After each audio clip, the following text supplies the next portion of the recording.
My biggest struggle was taking the leap from 9 to 5 into entrepreneurship. Amy, welcome to Young and Profiting Podcast. I have been in business for 14 years. I've generated over $85 million in course sales, helped over 50,000 people in my courses. This book that you recently wrote, 2 Weeks Notice, what compelled you to write this? What I realized is my biggest struggle was taking the leap from 9 to 5 into entrepreneurship. What does that look like? How do you do it in a way that you can almost guarantee your success? And I look back at that year that I planned to leave corporate, and I was terrified at every turn. There's a chapter in my book where I did not want to tell the story. I have made the biggest mistake ever. It was rough. What is your secret to profiting in life? For me, what I did is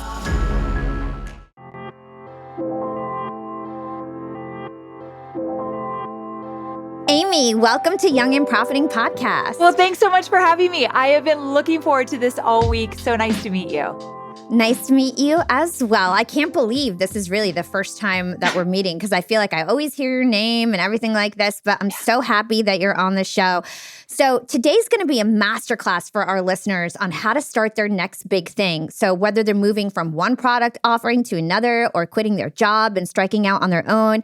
And I really want to provide people with a roadmap in this episode. Given your latest book, 2 Weeks Notice, you are a guru when it comes to quitting your 9 to 5, starting your own entrepreneurship, side hustle and things like that. So I'd love to learn about your journey before we get into all of that. Okay. So I learned that you actually started in corporate at Harley Davidson, Yep. and then you worked for Tony Robbins. Yes. And I had no idea you did that.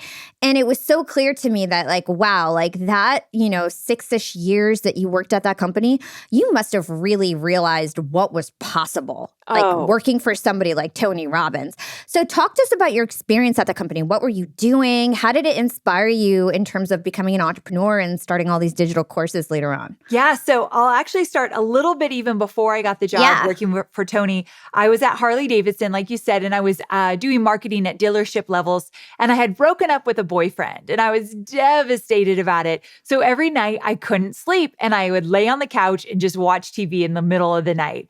And Tony's infomercials would come up all the time. I think there's like some stat, like every minute of the day, there's a Tony Robbins infomercial somewhere on TV. And so at the time, this is many, many years ago. So I would say this is over 20 years ago. I was sitting on this couch watching these infomercials and thought, this guy knows his stuff and I need to change my life around. I'm depressed. I'm in a weird place in my career. I just need to make some moves. So I was really inspired by what he was teaching and I kind of got into that world a little bit. And once I did, I realized this is an amazing company. I love the people who work here. I want to work for this company. So fast forward about a year and I applied for a job, moved from Ventura, California to San Diego, California, and started working for Tony. And I was a content director, which meant that I got to work on the content that Tony does on stage, like Unleash the Power Within, Date with Destiny. If you know Tony Robbins, you know those events. And I got to work on the content, which meant I got to travel the world. I got to pitch and catch with Tony and his team and really just learn what it's like to take control of your life, change your mindset, and go after what you want. So you're right. It was a huge inspiration in my life. And I was about, let's say, 6 years in, and there was this one fateful meeting where Tony was bringing in a bunch of online business owners into the San Diego headquarters. Now, this is very humbling. I was called in to take notes. So I wasn't invited to the main table. There's this big oak table in the middle of the conference room. All these guys, they were all men. All these guys were around this table. And I was at a side table taking notes. And Tony said, tell me about your businesses. Because one thing that Tony does well is he finds people that are crushing it and he dissects how they're doing it. And he was doing more and more online business with his own digital courses. So he's like, tell me what you guys are doing. And one by one, they went around the table and they talked about their businesses. Now, if you know anything with online marketing or online business building, Frank Kern, Jeff Walker, Eben Pagan, Brendan Bouchard. These are some of the people that were at the table. At the time, I had no idea who they were. They're like the grandfathers or the OGs of online business building and marketing. And so they went around and they talked about their businesses. Now, they talked about the courses they were creating, the masterminds they had, the products they had. All I heard was freedom. these guys were working when they wanted, how they wanted, where they wanted. They were making a huge impact and lots of money. And the fact that there were no women at the table kind of rocked me a bit. But I thought, I don't know what these guys are doing, but I want a piece of it. And it was the first time in my life that I thought, I am not free. I do not have freedom. I'm not working when I want, how I want, where I want, but I want that. And so it took me about a good year from that meeting till the day I drove out of the San Diego headquarters and started my own business. So during that year, that's where I kind of built a formula for how to quit a job and start a business. But that's what kind of kicked the whole thing off for me. I love that. That's a really inspiring story. Let's talk about how you acted in corporate. Yeah. Okay. From my understanding, you were really obsessed with external validation, and that really impacted the way that you showed up to work. Can you talk to us about that? Yeah. So I was all about the praise, the raises, climbing the corporate ladder. You said jump. I said how high. You say you need it. I'll give it to you yesterday. Like I was obsessed with Tony and the team thinking I was incredible and wanting me to, climb that corporate ladder and do big things. And so that external validation, that's where I found my worth. If you said I was doing a good job, I felt great. But if I didn't feel that external worth, I didn't think I was worthy, which is a huge problem in and of itself. But yeah, that really was how I was in corporate. And it kind of goes back to, I had a really strict father. And so when he was proud of me, I felt like I was on top of the world. When he wasn't, I didn't think I was that great. And so it started with my dad. I guess I had some daddy issues, and it went into my corporate world. But yeah, that's how definitely I navigated that. Yeah. And one thing that I want to note is that you didn't just graduate college and decide you wanted to be an entrepreneur. You were in the corporate world for almost a decade, right? And you got those experiences, you got those role models, those mentors, and then you decided, well, I can take this on my own and start to dabble in it and find something that sticks. So you mentioned before that you were in this room and it was a total boys club. Yep. I think you became an entrepreneur in what was it, 2009? Yep. Ish? Yeah. Did you feel like that was really strange for a woman to become an entrepreneur at that time? Like, was that really unheard of? Very few examples. I looked around and all I saw was men doing it. And funny enough, in 2009, 2010, the men were like standing in front of the Ferraris talking about making money while you sleep and showing the private jets, and the bro marketing kind of feel was alive and well. And that's all I knew. And literally, that's what my marketing looked like. Now, I didn't stand in front of the fancy cars or whatever, but I had a lot of masculine energy in my marketing in the beginning because I was learning from all these guys. But yeah, that was really my only example. There were a few women for sure, but it was very rare. And now, even fast forward to 2023, yesterday, I was at a John Maxwell entrepreneurship event, and it was invite only. And literally, there was maybe 40 men. And there was some men's wives, like 2 wives, and then me and Heather Monahan, who's the one who invited me. Yes. And I was like, it's 2023, and there's like 2 out of 40 people are women. It made me feel good. Like, wow, like I really am different and can compete. Yeah. But at the same time, I was like, there's so much work that needs to be done still with women becoming entrepreneurs. It's so true. And it frustrates me when I see that. I recently was at a mastermind where there were more men than women, but the person putting it on said to me, "Who do you know? Let's get more women in the room." It was a guy that was saying this to me, and I loved it. And I invited all my entrepreneurial friends to come with me. And the women added so much value to this table that we were at. But days before that, there wouldn't have been any of those women there. So I think as women and men, we need to speak up and say, like, who's in the room? I do that also with people of color. I used to be in these rooms 10, 12 years ago, and it was a bunch of white dudes. That's all that was in the room. So at least now I'm seeing more diversity, but that's because I'm asking for it. Other people are asking for it. We got to speak up. 100%. And I also am noticing the trend of men being like, what women are out there and wanting, like, people don't want this to be the case, but it just is the case. Yeah. So let's talk about freedom. You've said in your book that people care more about freedom than they do security. What do you mean by that? Well, I want people to care more about freedom than security, but I think what stops people in their tracks is that they are valuing security more. And what I mean by that is when I was in my 9-to-5 job, I had had only known corporate up until that point that I decided to go out on my own. I really liked the paycheck every other week, the health insurance. That tends to be a big thing for entrepreneurs. What am I going to do about my health insurance? There's a lot of solutions for the record, but we tend to think like this is security. I'm getting a paycheck every other week. I have insurance. I have paid time off. I am safe.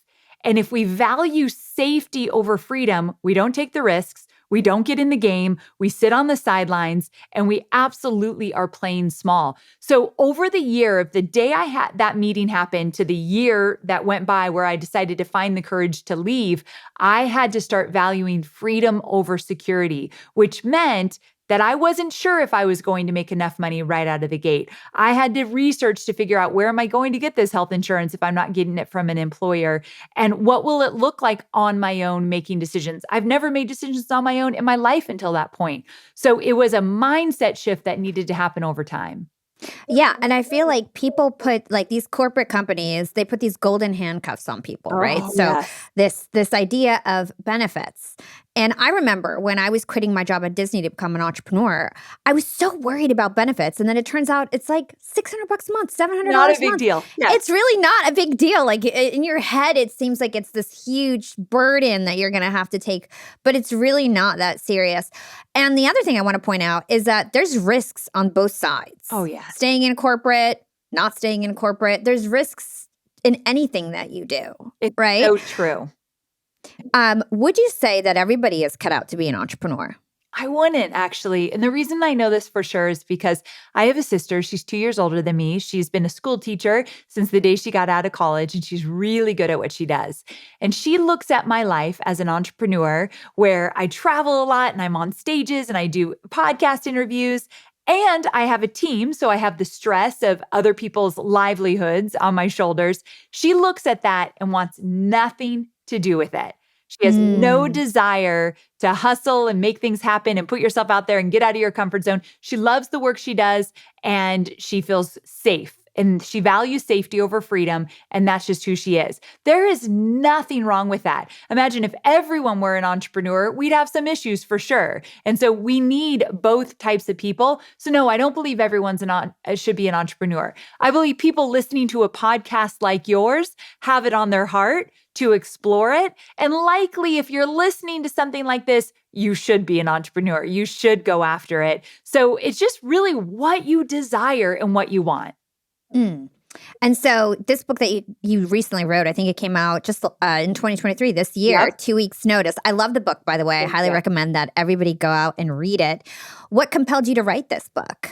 So when I was thinking about writing a book, I was ready to kind of share my message in a bigger way. I have been in business for 14 years. So I am best known for helping people take their knowledge, know-how, and skill set and turn it into a digital course. So I've generated over $85 million in course sales, helped over 50,000 people in my courses start businesses, start digital courses, all that. But I didn't want to write a book on how to create a digital course. I have a program on that. That's already locked in. What I realized is my biggest struggle was taking the leap from 9 to 5 into entrepreneurship. What does that look like? What's the roadmap? How do you do it in a way that you can almost guarantee your success? How do you get over all those roadblocks and those mental limiting beliefs that stop us in our tracks? And I look back at that year that I kind of put together a plan to leave corporate, and I was terrified at every turn. This is the book I wish I had, so it would have been easier to make that transition. I love that. So we're going to spend a majority of our interview really talking about some of the strategies people can take to transition out of their job, pick a business idea, pick an audience, help them, pick something that's going to be revenue generating. So let's start with what you call the unbossing process. Yes.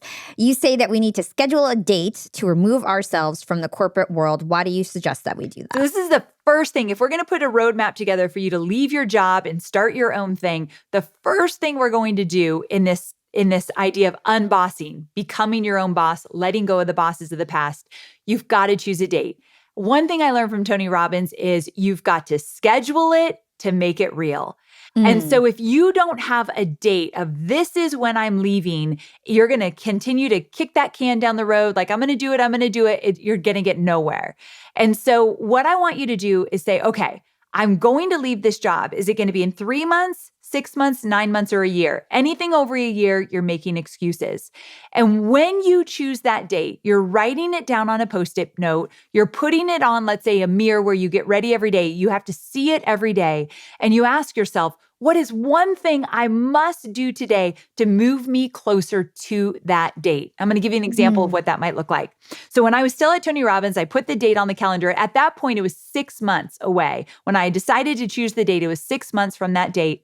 And every day I wanted to do something to move me closer. So one day there was this woman online that had a business like I wanted. She had digital courses. At the time she had a blog. Podcasts weren't really even a thing. She would show up on social media in a really cool way. I loved her website. I just loved everything about this woman's business. I didn't know her though. And so I sent her a message and I said, look, I know you don't offer this, but can I pay you for an hour of your time and talk about how you grew this business? I'm really impressed with what you've done. I'd love to pay you. And she wasn't a big creator yet.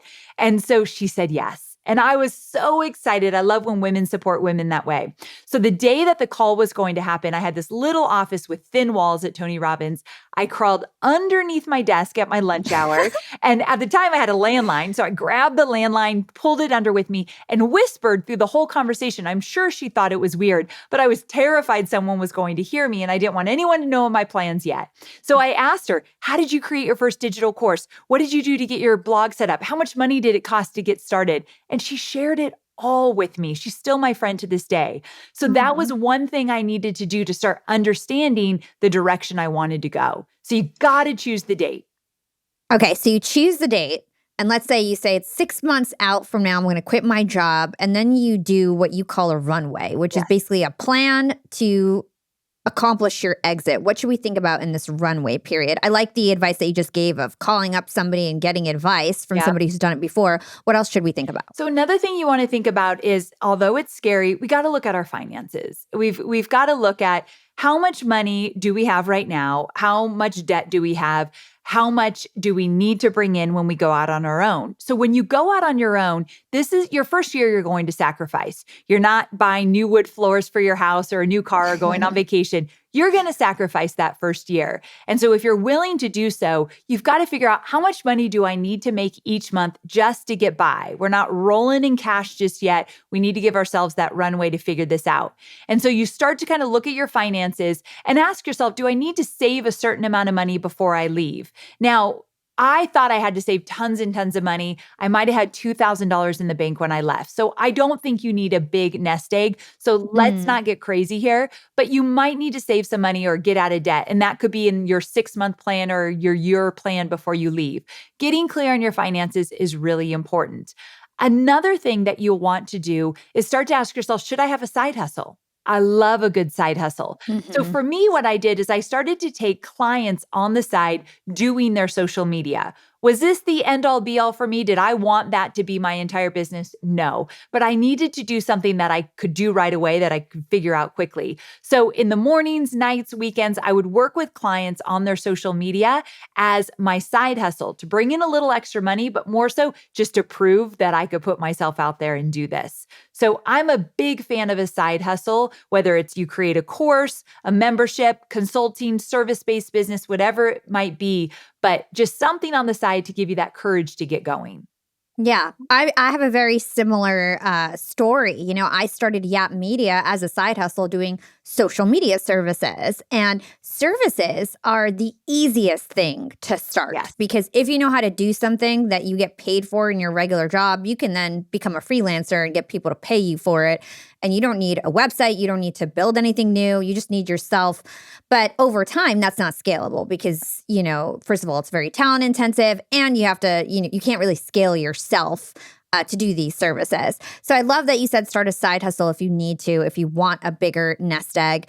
Once you figured out, all right, I've got my plan, I know when I'm going to exit, you've got to actually give your notice. Yes. And sometimes giving your notice can be really scary. It can pull up a lot of emotions. Yes. It can make you think twice about your decision. So what kind of emotions typically happen or turn up during, you know, this period of when you have to actually give your 2 weeks notice? And how do you recommend that we do this without burning bridges? Okay, so the first thing is before you give notice, you're likely going to want to tell a few people of your plans to get support. be very careful who you tell. So I only Mm. told 3 people. I told my future husband, he wasn't even my husband yet. I told my mom, who thinks I could land on an unidentified planet. She like believes in me more than anything, and my best friend. 3 people knew throughout that 6 months because I knew I was really vulnerable at the time. If I told somebody I was going to do this and they told me all the reasons it wouldn't work, which people will, I would have believed them.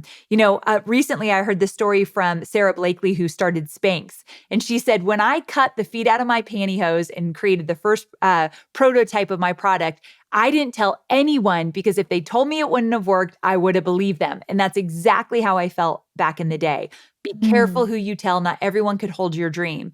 And so that means that pesky, nosy coworker of yours probably doesn't get to hear about your plans, and that's okay. So protect your heart, protect your dream, because it's important. These are very vulnerable times. So now that you've told a few people that are going to cheer you on no matter what, you're going to start to think about, well, how am I going to quit? For me, it was important that I did not burn bridges with Tony Robbins, but also with the company. I loved the team I worked with. And so what I did is I actually asked if I could start to work from home a few days a week. The company was in a little bit of a transition, so things were moving around. So it was a perfect time. So I worked from home a few days a week, and that gave me a little extra time. I didn't have to commute, so I could work on the side hustle. Then I actually asked to go part-time in my role and just manage these 2 events that I was doing, and that was it. And they said yes. I had worked there a while. I was in great standing. So they kept saying yes. And then eventually I gave my notice. And I gave a month notice instead of 2 weeks because I was there for a long time and I knew the transition would take a bit of time to train somebody else. So I did what I felt was appropriate to really keep that bond. But also I had to be careful because I needed to burn the boats and storm the island. Another thing I learned from Tony, meaning once I let go and left, I couldn't look back because the allure of my 9 to 5 job and working with Tony Robbins and having that regular paycheck was very sexy to me. And so I didn't look back, meaning I didn't take odd jobs with them. I didn't become a contractor with my 9 to 5 Mm. position. I did cut ties, not relationship wise, but money wise. I was out on my own when I left, and that was important as well. So I took these baby steps to get there, but when I was done, I was done. Talk to us about what your first business looked like Yeah. and some of the mistakes that you made Oh, with that. so many. Okay, so the first thing I did was I took that side hustle and I just made it a full-time thing, which was really helpful, meaning I was doing social media for small businesses. So I had like 2 clients when I left, and then I put some feelers out there. I didn't have a big following or anything like that. So I told friends of friends, hey, I'm for hire. This is what I do. I do social media for small businesses. Got a few clients in there. So I was making enough money to cover my bills. And my goal was to make enough money to meet the salary I was making at Robbins, which I think at the time was around $160,000. So I wanted to make $160,000 in that first year. So I had a goal and I had to get the clients. I was doing social media for them. And the truth is, I hated it. I hated Mm. this business that I created. One of the biggest mistakes is that I was desperate. I was so scared of not making enough money that I freaked myself out at every turn and was terrified I was going to lose a client. And so I really, if I could go back and talk to that girl, I'd say, let's chill out just a little bit. We're going to be fine. And we don't have to like be so desperate and hold on to everything that came our way. So I said yes Mm. to everything that came my way. And I was a yes girl to my clients. I'd get on a phone call with a client and we would leave and I'd have 20 action items to their one thing that they needed to do over the next 2 weeks or so. Like I didn't know how to set boundaries. So I resented my clients. I hated them. I hated Mm. working with them. I hated the work I was doing. And I did this for 2 years. And then I realized this is worse than a 9 to 5 job. I feel like that freedom, where is it? And I think there was this idea in my head that I'd be sipping Mai Tais on the beach with a laptop in my lap. Like I thought that was entrepreneurship. I really do think that sometimes we're sold a lot of junk that's not true. So I had to reevaluate my expectations. What does entrepreneurship look like? What do I want out of it? And how can I change this business model? So 2 Mm. years in, after I had no boundaries, taking clients I didn't want to work with and starting to feel burnt out and resentful, I thought I need to change my business model. it just wasn't for me. It was for a lot of other people. They love one-on-one work. I didn't. And so that's when I decided I'm going to create a digital course teaching marketing instead of working one-on-one. I really love this idea of one to many so that I could make as much money and much impact as I wanted. So slowly but surely, I transitioned into digital courses. I love that. And I can relate because I remember when I started my social media agency, I still have my social media agency, but I set boundaries now, which we'll talk about in a second, which keeps me isolated or more isolated from my clients so that it doesn't become a situation where I have 30 bosses instead of one. Because when I first started, it would be like everyone's calling me directly on my cell phone. By the way, that's a boundary now. I don't really want my clients to call me on my cell. My legacy clients that I've had forever that are now my mentors, different situation. But new clients, they don't get to call me on my cell phone, right? Yes. So setting boundaries is super important, especially when you're creating something like an agency where you're going to have multiple clients that you have to interface with. It is going to be impossible to satisfy all of their demands. Also, this idea of being a yes person when you have an agency where, for example, if someone's like, well, I don't want your exact service, but I want these specific little elements of it, and then I want you to add this. If you always say yes to that, you're going to be a mess because your team's not going to have consistent processes. Everybody's going to be nuanced. That's not how you scale and get better and become an amazing agency, right? So talk to us about these non-negotiables. This is what you call them in your book, and boundaries and some of the examples that you should be setting as an entrepreneur. So after 2 years of hating the business I started and things not working out, I realized I need to have some non-negotiables, which basically is what I do or do not do no matter what, full stop, period. And so one of the non-negotiables that I created is that I am not working every night and every weekend. The first 2 years of my business, I worked 7 days a week. There is no doubt about it. My husband was a firefighter, so he was gone every other 24 hours. So I had a lot of time on my own, and I was using every minute of it. And so, of course, that's going to create burnout. So one non-negotiable, I stop at 6 p.m. and I don't work most weekends, once in a while, but not every weekend. That was one of them. Another one was my husband actually said to me, like, I never see you. Like, we're two ships in the night right now. Like, and it scared me because I was newly married at the time. And I thought, okay, I need to get my priorities straight. And so I know this seems kind of silly, but one of the non-negotiables was a few days a week, I would have coffee with my husband in the morning. Instead of rushing and getting on my phone right away and starting to work like I was doing, which is very unhealthy, like I'd roll out of bed and work. We can't create a business that way. So I would slow down in the morning. I got a morning routine that had to do with working out and eating healthfully in the morning and spending a good 30 minutes with my sweet husband who values quality time over anything and just be present with him. So that became a non-negotiable that I committed to. His name is Hobie. I committed to Hobie that I would do that and we would be present. We still do that today. This morning we had our non-negotiable coffee time 14 years later. So it's really important to us.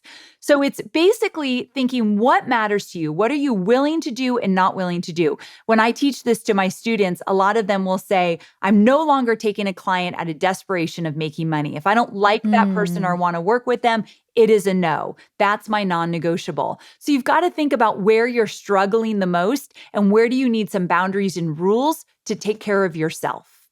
Yeah. Something that I want to sort of ask you about. You mentioned that for 2 years, you didn't set any boundaries. I was very similar for like 4 years. I just worked 7 days a week, but I don't regret it. I always talk about how I don't regret sacrificing that time. I feel like I wouldn't be where I am now. And now I do have freedom and boundaries and all these things, but it was because I set up a foundation. So do you feel like there's a place for sacrifice and sort of just nose down, grinding, hustling and things like this? Or do you feel like it can be possible while setting boundaries? I feel like this question says so much about how you and I are the same because absolutely, I think there's hustle. I think you have to. I tell my students in the first few years of growing your business, you're going to make sacrifices. You're going to work more than maybe you want to work, but you have to say yes to opportunities because you don't know what's going to work or not and what you like and what you don't. So I agree with you. I don't regret any of that time. It was hard. And, I say 2 years, it definitely spilled into years after. It just kind of looked a little bit different once I had non-negotiables, but I still worked more than I should have. And I think I could have stopped it sooner. But I would Mhm. say at least the first 2 years, you're making those sacrifices. You're working more hours than you'd like because we've got to set up that foundation. So I don't know if realistically there's a way around it. Yeah, I totally agree. So something else related to boundaries that I love that you talk about in your book is called Tiger Time. Tell us about Yes. Tiger Time. Okay, so Tiger Time came about because there were things that I wanted to do in my business that I knew would move it forward, but I never made time for. So, for example, I wanted to create my first digital course, and it took me a long time to start it because I never made time for it. And I would say, my clients need me. I need to be, there for my clients and doing all the things. So my new business model kept getting pushed to the side. So I created this thing for myself called Tiger Time, which meant there were chunks of time in my calendar, 2 hours here, an hour there, that no one could penetrate. I was like a tiger with her cubs. Nobody could get in. I was going to protect that time. And I would be very clear about how I would use that time. So this 2 hours on Tuesday morning, I'm going to create the outline of my first digital course. This hour on Thursday, I'm going to write a promo email to promote that course. But I was very intentional. Now, it was just a few hours a week in the beginning because I had all these clients, but I knew I'm never getting out of this business model and into what I want to do if I do not make the time. Schedule it to make it real.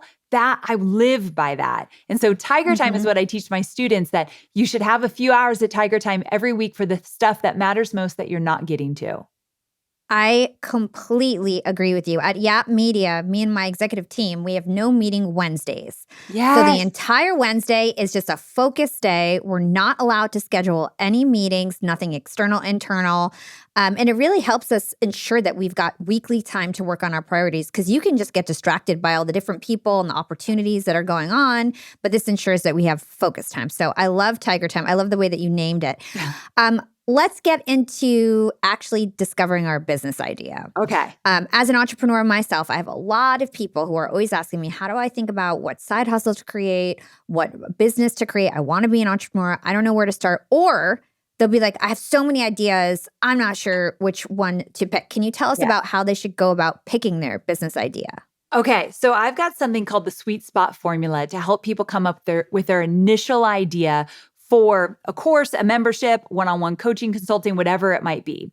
So there's 4 different quadrants, and the first quadrant is your 10% edge. So when I say that, what I mean is, what results have you gotten for yourself, both professionally and personally? We're going to look at all of them. Where do you excel? So you've gotten results for yourself or for clients, customers, a family member, a friend, and you can teach how you got those results, or you can help other people get them in whatever capacity you want. So we're looking for your 10% edge. The reason I say 10% is you do not need more education, more certification, more time. You likely already have something that you can start, but our brains tell us we're not ready. That's very, very normal. So we're just going to be 10% ahead of those we serve. We're going to lay out the roadmap, show them how to get it done, but let's not think we have to be the expert of all experts just to get started. So we're looking for your 10% edge. Most people have a few different areas where they would excel in. The second thing, the second quadrant, is who do you want to serve? So when you think about what you're good at and where you've gotten results, who can you serve in terms of a solution for them, meaning they have a challenge or a pain point, or they have a desire that you could meet. So a challenge, pain point, or desire, what is it? So let's get clear on what do they need and how are you going to solve it? We need to align those 2 quadrants. The third quadrant is your profit generating opportunities. So if you think, okay, Amy, I'm really good at meal planning. Let's say you took nutrition classes, maybe you are a nutritionist, you want to do meal planning for people virtually, you're really good at that. That's your first idea. Remember, it doesn't have to be your end all be all. What I started with 14 years ago looks dramatically different with how I make millions today. So we're just going to start somewhere. So when you think about, okay, I want to meal prep for people virtually, ask yourself, are there books about it, podcasts about it, other courses about it? Are people consulting or coaching in this area? Are people spending money to have you do what you want to do for them or learn it themselves? And if the answer is yes, that's your first initial validator. Now, what happens is, because I teach people how to create courses, they'll say, well, there's already courses on the topic I want to teach. And I say, ding, ding, ding, that's a great thing. We don't need to be first to market here. We need to prove that people are spending money here. And if there's other products doing what you want to teach or do, that is a great validator. Let's take that as a win. So there's enough room for all of us. It's a mentality we all have to adopt. The fourth and final quadrant is, does it light you up?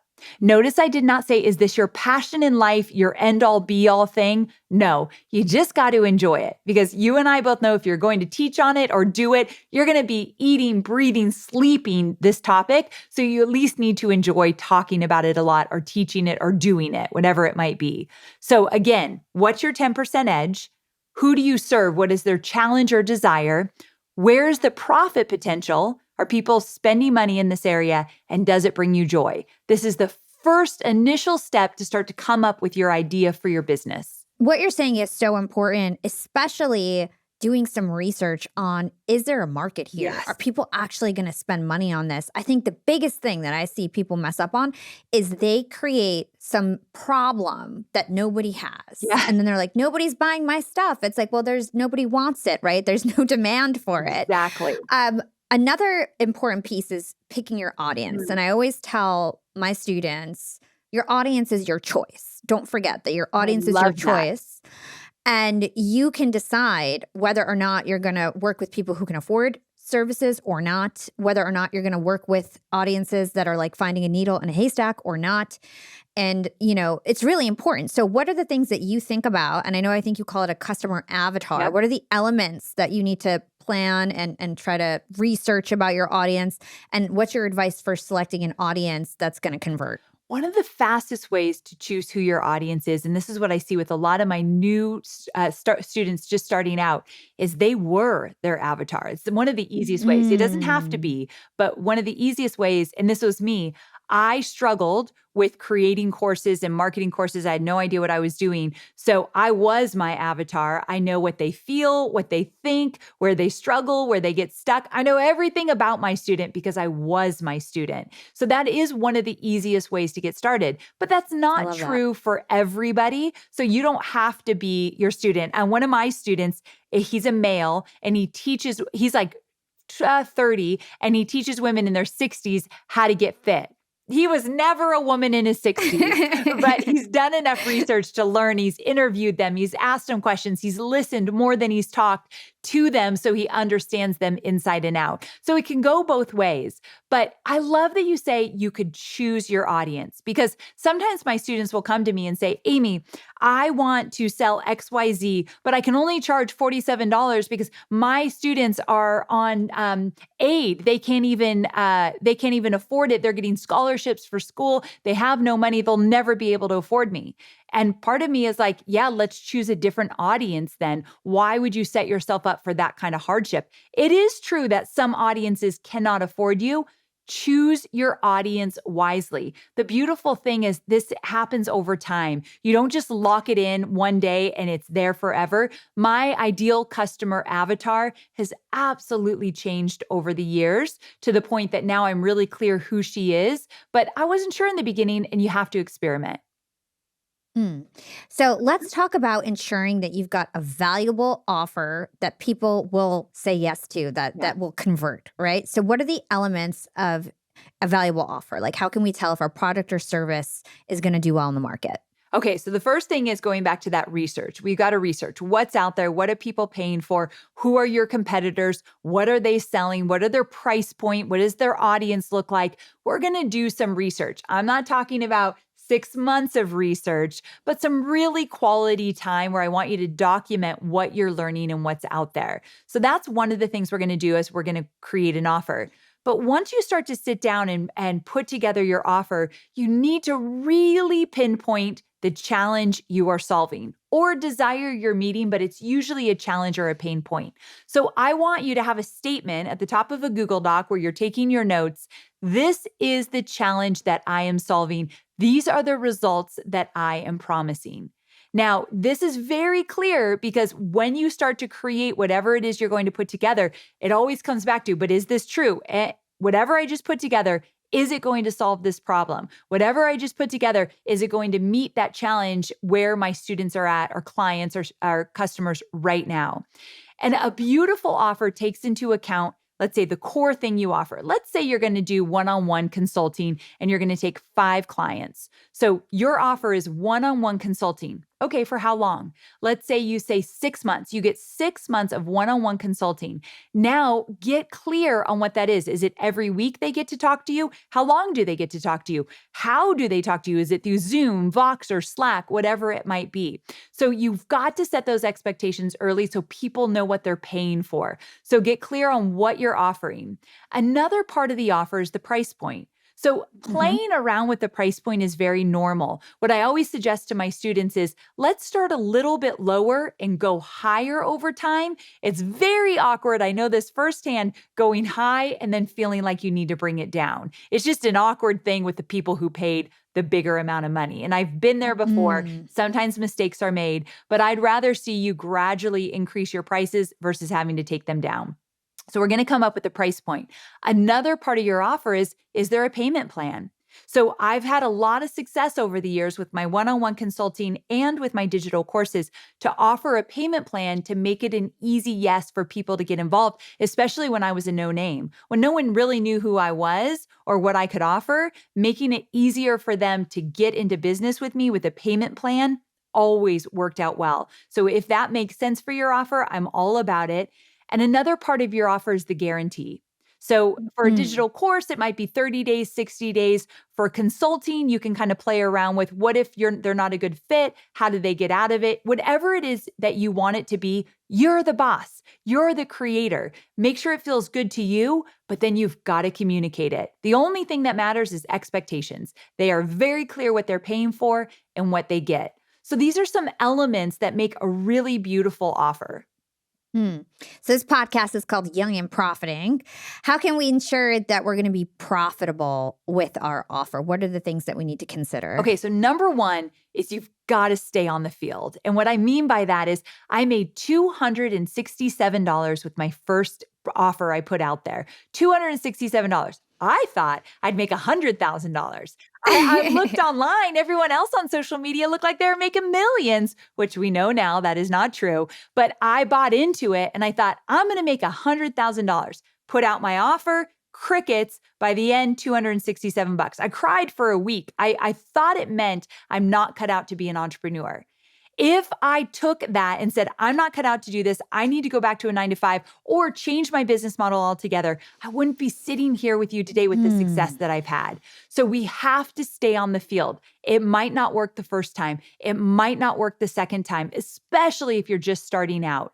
But if you're willing to figure out what didn't work, why didn't it work? Can I try something new? Are you willing to fail? That is so important. I know you, because you're so successful, you must have had failures along the way. Am I right? Of course. I've never met a successful entrepreneur who can't tell you their battle story, their battle wounds, show you their battle wounds and say, this was a disaster. There's a chapter in my book where I did not want to tell the story. It's near the end. And I tell a story of the fact that I brought on a partner in my business. After I'd hit almost $1 million in revenue, I still believed I couldn't do it on my own. And I brought a partner. He was a younger guy. He was awesome, very strategic. And through the next few years, we did big, big things together until the partnership didn't work, which tends to happen with partnerships. And I had to get out of it. And it was a disaster. And I almost lost my business. It was the one thing in my business that took me to the ground. We were this close away from literally dissolving a business I had created that was making millions because we couldn't agree how to get out of it. We didn't have a good contract. I made a million mistakes with that. Now, fast forward to today, I did get out of it. I did get my business back, and thank God, hallelujah. But that brought me to my knees. But it needed to, because I am a totally different person today with what happened during that partnership. Like, I don't even recognize that girl anymore. I wouldn't trade it for the world. Let yourself make the mistakes. Can I ask you, how much equity did he have in the company? Okay, so here's what happened. I'll tell you real quick. So I had almost made $1 million in my business. We were in a mastermind together. I went to him and said, hey, can you help me with XYZ? And he said, I've got a better idea. take me on as a 50-50 partner, and we will explode this together. I was 3 years into my business. And I'd like to tell you that it took months for me to decide. I'd like to tell you I went to my mentors. I went to a lawyer. I talked it out. One night sleep. And I woke up the next morning and I said yes. So he got— No vesting agreement? No. He got 50% of my business. Whoa. There was a very loose contract. And I blame myself for all of it. It was that I can't do this alone. I did not believe in myself, which is why I talk to my students about really owning what you're capable of and allowing yourself to make the mistakes. You do not need anybody else to guide you. You've got it in you. I didn't believe this that when I was 3 years in. So he got 50% of my business. I did get a little extra off the top because I had started it. Regardless, trying to get out of that was the scariest thing I've ever done. We ended up going to mediation, thank God, hallelujah, and we came to an agreement, but it took a whole year of my life of thinking I have made the biggest mistake ever. So it was rough. Yeah. Well, I'm happy that you got that figured out. Yeah. So let's talk about building a website. You actually say that it's one of the most important things that you can do. So why do you believe that it's so important to have a website and not just sell on social media or your DMs or something like this? Social media is fickle. That algorithm can change like that. We've seen it with Mark Zuckerberg, now Elon Musk. They could change anything and our whole business will change. So did you say a website or an email list? Website. Okay. And we're going to get to email. So a website is your hub. It's what you own and you want to drive traffic to that. Sometimes people will say like, well, if I put out a podcast, do I drive to iTunes? No. We want a central hub where we're going to bring people to us and they can engage with our content there. And so the thing is, though, it doesn't need to be a beautiful website. 14 years ago, I think I had the ugliest website on the web and I made $1 million with it. Now today, because I'm showing my age here, I've been at this for a while, you can get a template that's gorgeous, that will blow any website out of the water. So today it's so much easier to have a beautiful looking website. I don't think that's important though. I think the content is important. I think you creating weekly original content and posting it on your website is important, and being very clear about how you serve people. There's elements that are important, but it should not be something that you're waiting to start your business for 6 months because you don't have a website yet. That is an excuse and you do not want to do that. I love that you called that out because I was going to call that out too. Like a lot of people procrastinate thinking, oh, I need a logo. I need it professionally designed. I need a professionally designed website. Don't go spend $10,000 on your website. No. Go get a free trial from Shopify, shopify.com/profiting. It's $1 for 3 months. Boom. There you go. And it will take you 2 days to create your website. Like that's all you need to do. And anybody who can use a computer now can build a website. You don't have to like overcomplicate it or anything. Yeah. So let's talk about email. Okay. Because you just talked about it. I want to do a quick fire. I just got to find my notes here. I want to do a quick fire on building your email list. But let me ask you some questions first. Okay. Why do you believe that email marketing is so valuable? Because I know it's one of the top things that you actually speak about. Yeah. What value do you see in creating an email list? You own your email list. Those names and emails that raise their hand, they said they want to be on your list, they want to hear from you, you own that. You do not own social media. So that's my point about social media is fickle. The algorithm can change and boom, your whole business could change overnight. But when you have an email list, you have a captive audience, and an email list converts 4 times higher than any social media post when done right. I can't even imagine having the business I have today without putting a focus on growing an email list. Yeah. And I have to say that I only started, and I'm kicking myself for this. I only really started my email list a year ago. It would be so much bigger now. And I've gotten so much ROI from it and so many opportunities from my email list. It is one of my biggest regrets is that I didn't start my email list sooner. So what is your top, and let's get into quick fire. I'm going to ask you a bunch of questions. What's your best advice for getting email subscribers? Okay. Number 1, you've got to have a great lead magnet. You don't need to have 5 of them. Let's just start with 1. Cheat sheet, checklist, 10-minute video, quick audio, something of value that people are willing to give away the hot commodity of their name and email in exchange for this freebie. You got to have a freebie, but it's not enough just to say, I have a freebie or post about it in your bio. Let's talk about it at least once or twice a week, driving traffic to it. So that's 1. How do you feel? Yeah, okay, go ahead. Okay. And go ahead. You go. You go. You have something to say and I want to hear Okay, it. so let's see. When you ask me, what are some quick tips to get started? Another one is that you have to have it as an intention in your business. Like the top 3 things you do, list building has to be something that you're very intentional about. You have to be intentional in terms of setting it up, email service provider, freebie, making sure that people know you have an email list, and emailing every single week. I know not everyone agrees with me, but I'm going to put a stake in the ground here. This is what I believe.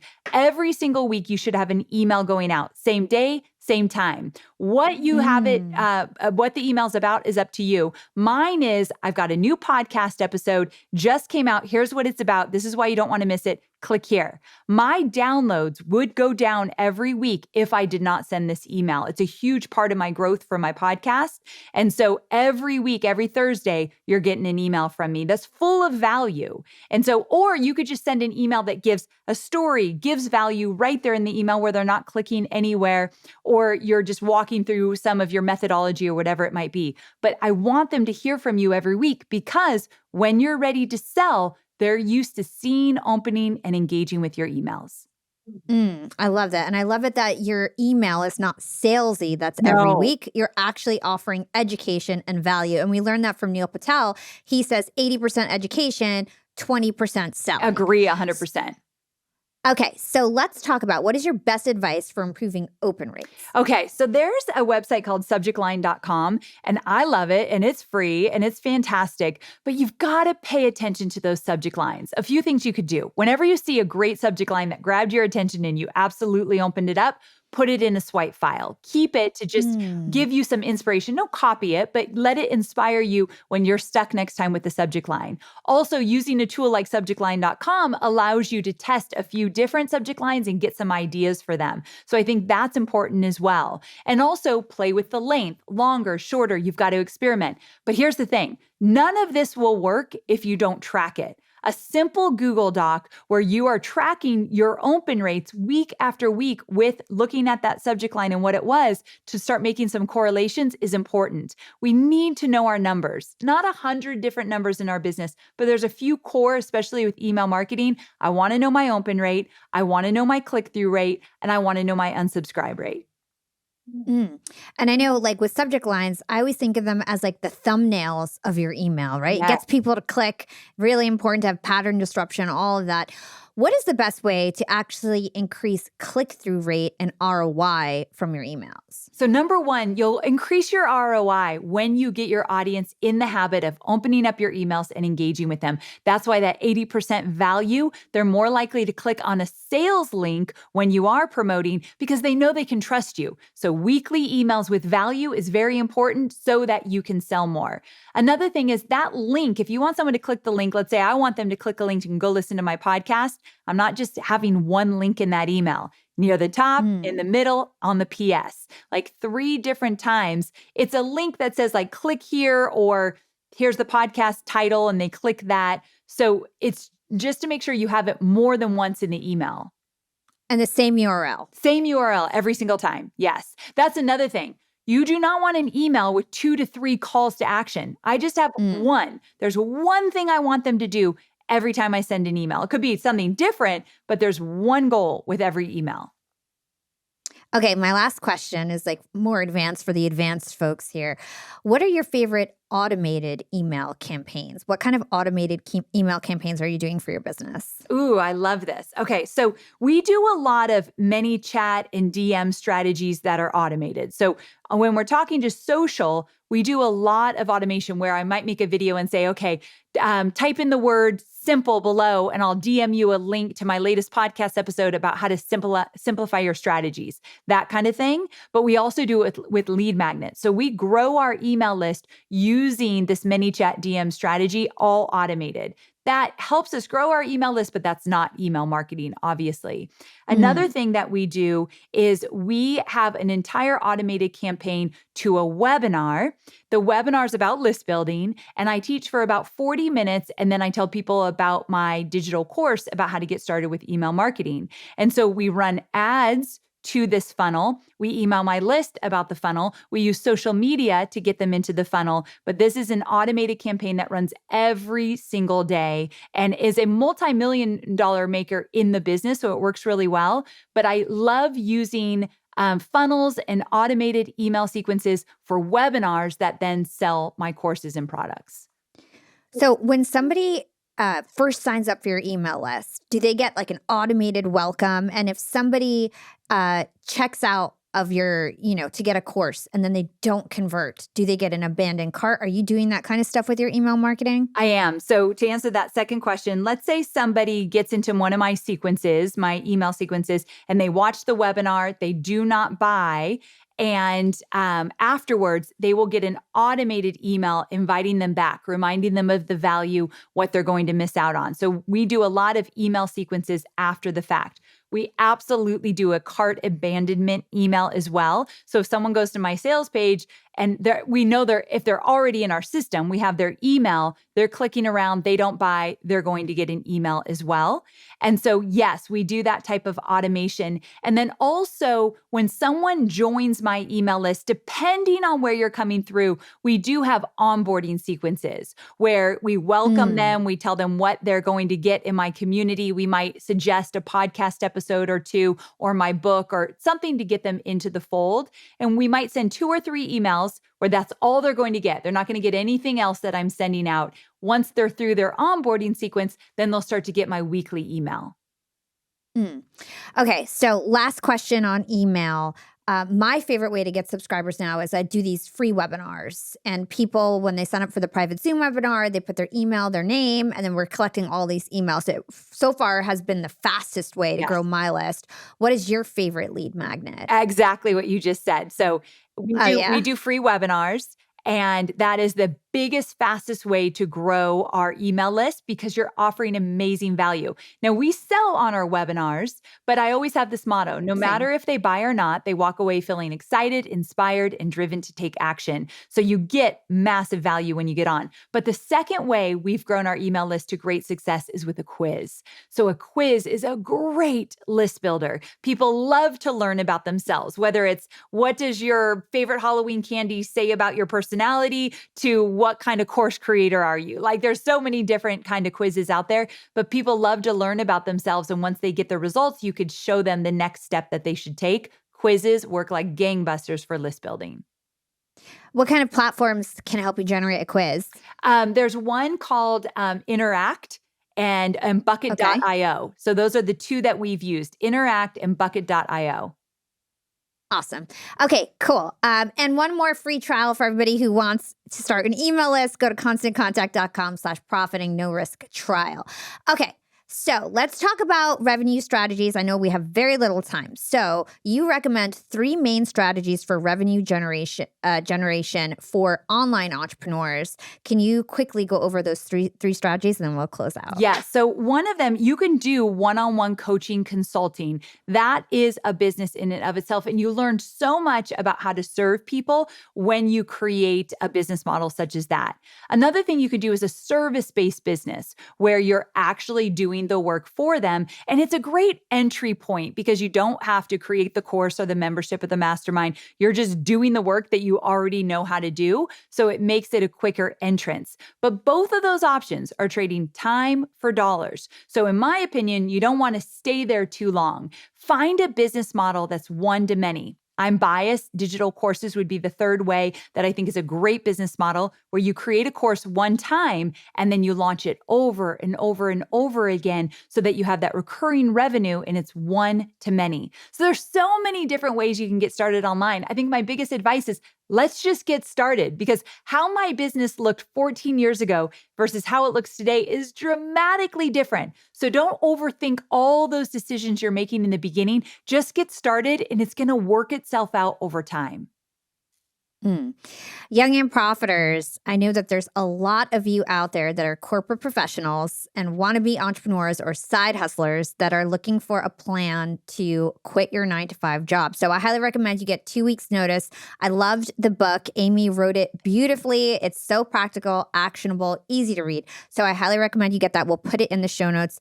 Amy, we end our show with 2 questions. The first is, what is one actionable thing our young and profiters can do today to become more profitable tomorrow? Start growing your email list yesterday. But the best next best time is today. I totally agree. I couldn't agree more.